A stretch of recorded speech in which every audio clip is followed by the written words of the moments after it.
Welcome to Doubting Thomas. My name is Benjamin Nye. Today I wanted to do an episode that was going to tell you a little bit about my story and kind of give you an idea about what this podcast is going to be about. I was raised in an evangelical setting.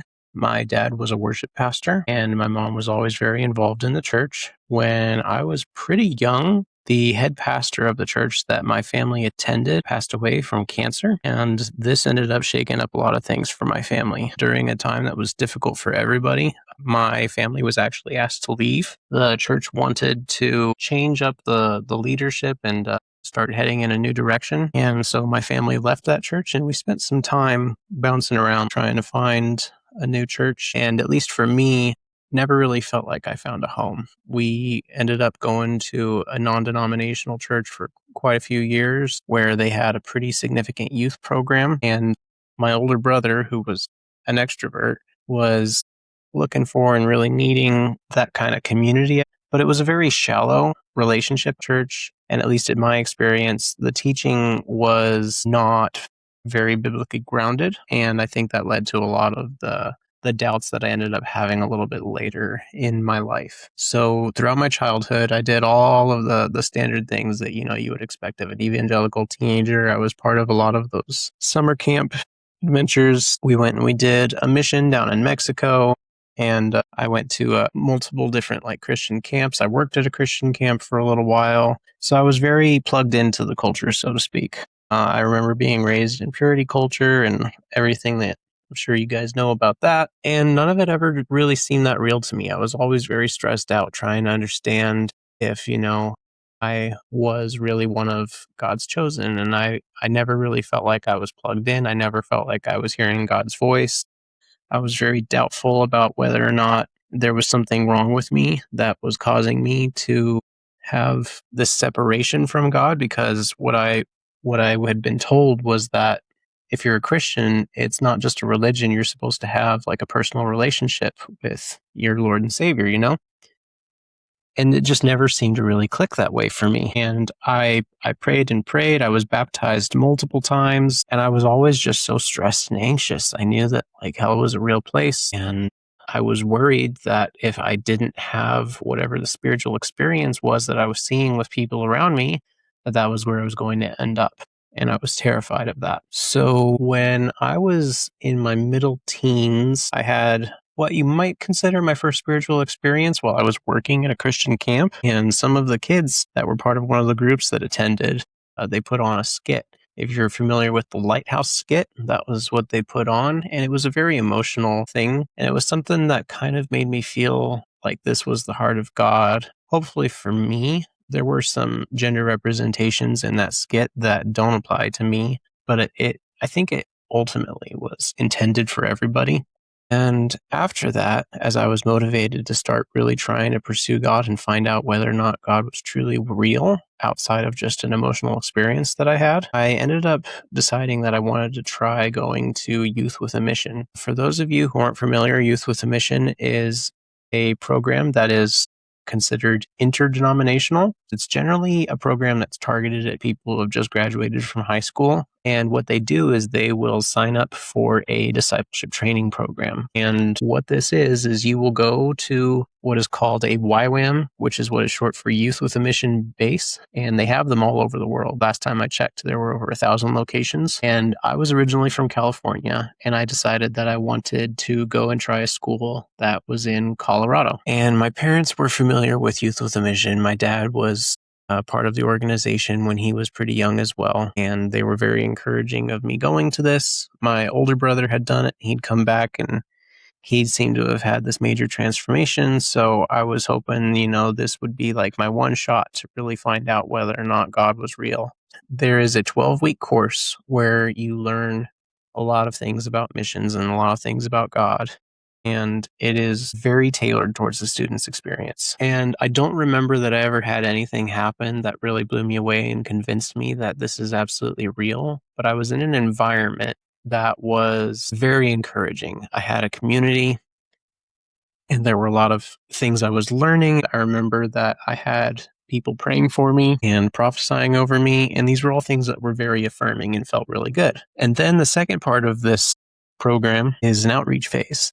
We did an outreach in Indonesia. So I went overseas, and we didn't really accomplish very much from a missions perspective. We were doing a new type of school that had a focus that hadn't really been hashed out yet. And it was still in its infancy, and there was definitely a learning curve. And I got to experience a different culture. We also went over to Thailand for a little while, and it was a very enriching experience culturally. And I did feel like I generally got a better understanding of God throughout the whole experience, but never really had anything latch on that felt super concrete or grounding that just convinced me that this is what I believe. However, I did end up leaving on a high note. I was pretty encouraged by my overall experience, and I believed that I was a Christian at that time. When I got home, I was expecting something more along the lines of the kind of welcome that my older brother got after he had come home from doing his discipleship training school. But that didn't end up being the case for me. I never ended up receiving like a calling or getting any kind of direction about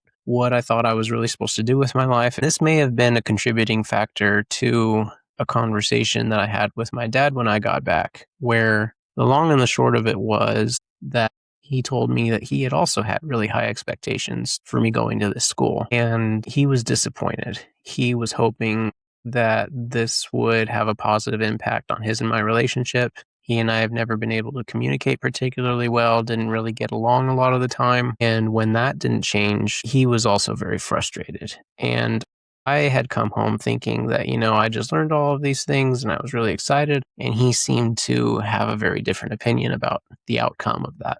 And that was very, very discouraging for me. It actually caused me to sink into a pretty deep depression where I started questioning the things that I thought that I had learned about God when I was in this discipleship training program. And because that was the only place where I felt that I had ever had something close to a real experience with God, I decided that I needed to go back and I needed to try and give it another go and find out if there was more to it. So after you complete a discipleship training school with Youth with a Mission, you are able to continue on with them through doing what they call a secondary school. So I signed up for the program that would come after the first school that I did, and I got out there and I ended up having a very different experience. Once again, this new iteration was a new kind of secondary school that hadn't been tried yet. There were new teachers, there were a lot of international students, and it was something of an advanced program that was supposed to be focused on how to do missions work through business. And that program was called Business as Mission, School of Business and Entrepreneurship. That was the one. Sorry, it's been over 10 years. When I got into this school, there were quite a few students, and a lot of them were international, coming from a lot of different countries, different cultures. And because of the topics that we were being taught in this school, there was a learning curve with language barriers and some cultural misunderstandings. And there ended up being some drama that I won't go into in this episode. And none of it really matters as far as my story goes, except that because of the way that I had left my relationship with my dad, I was in a really dark place. I was extremely depressed and having a lot of really dark thoughts. And it was a time in my life where I really needed guidance. I was trying to reach out to the leaders of the school and get some help from them. It wasn't until the school was almost over that I was finally offered counseling. And this experience caused me to start having a lot of doubt in religious institutions, which I think was ultimately a good thing, because if you are going to have a spiritual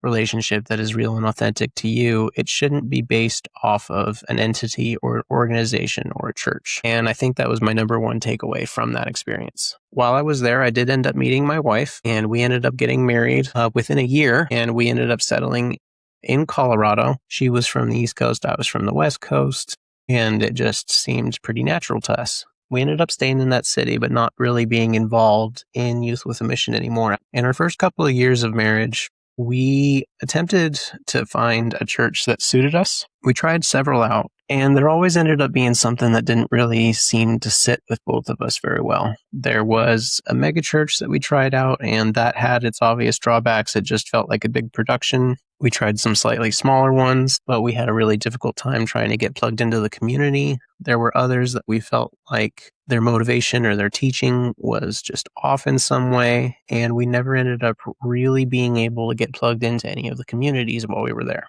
Over this time living in a big city, we were both from relatively small towns. We started interacting with groups of people that we wouldn't have necessarily had access to back in our hometowns. And this caused us to start shifting some of our worldview a little bit in certain areas and realizing that there are people who think in ways that we were not familiar with, and they weren't necessarily bad. Like, these were good people that we worked with, that we met as neighbors. And so far in the course of our lives, we had only ever really spent time with people who were like us. This was when I first started encountering people who were gay or non-binary or Buddhist, and first time actually having conversations with people who I didn't really know anything about. I started realizing that I didn't really agree with everything that I had been brought up with the church, and our moral compass became a little bit different. This was my first time that I started to read ethics from different perspectives and start learning about other religions. After a time, my wife and I decided that we wanted to move back to California.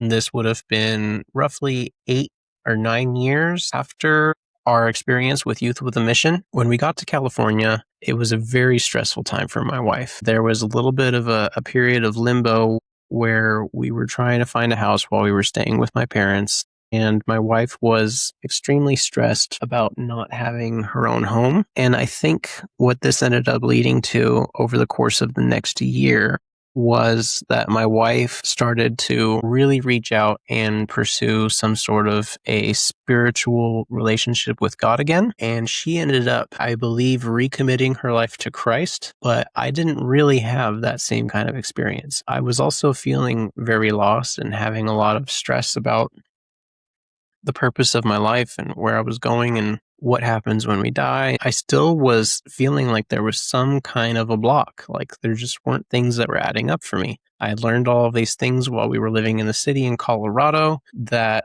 I still believed were true and were good things, and it didn't line up with what I was raised with. And so how could I go back to that, having this understanding that I had learned from somewhere else? It was around this time where I started to experience very severe chest pains, and I never really found out exactly what it was that was going on with me. I started to really seriously think about death.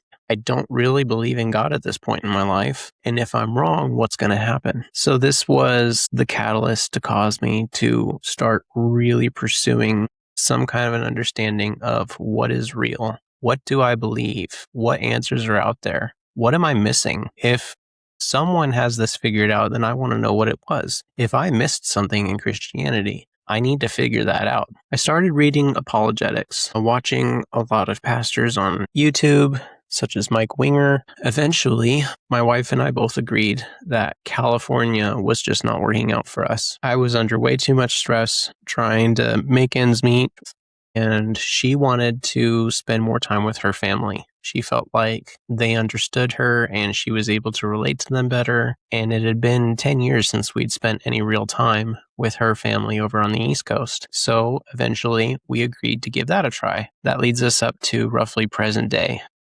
And I have redoubled my interest in trying to learn what I believe to be true. I have been devouring books on apologetics and theology and digging into the Bible and trying to figure out what I really believe. And that is what leads us into this podcast project. I have learned that I am much more motivated when I provide myself with some structure and I give myself goals that I need to obtain. And I feel like I'm more accountable with an audience. I have a little bit of experience with creating some social media posts that were related to one of my previous jobs. And I found that I performed better and I learned a lot more if I felt like there was something driving me forward. So my idea with this podcast is that I'm hoping that it will give me a greater sense of direction. A few of the areas that I really want to focus on have to do with talking to people about their personal experiences and learning from their stories. I believe that there is something to be learned from everybody because everyone that you meet has a different life experience than you do. And there's going to be something that you can learn from them that you would never be able to experience on your own. At this moment, I'm not really sure what I believe. I consider myself an agnostic. I'm not an atheist because I haven't found any evidence that really would convince me that there is no God. I also haven't found enough evidence to convince me that the God that I was raised with is real. This podcast is about finding answers, finding the truth. It is not about debating anybody or proving anybody wrong. This is a project that is primarily focused on helping me decide what I truly believe. If this sounds like something that you would be interested in following along with, I hope that you'll join me. Thanks for tuning in, and I hope to hear from you soon.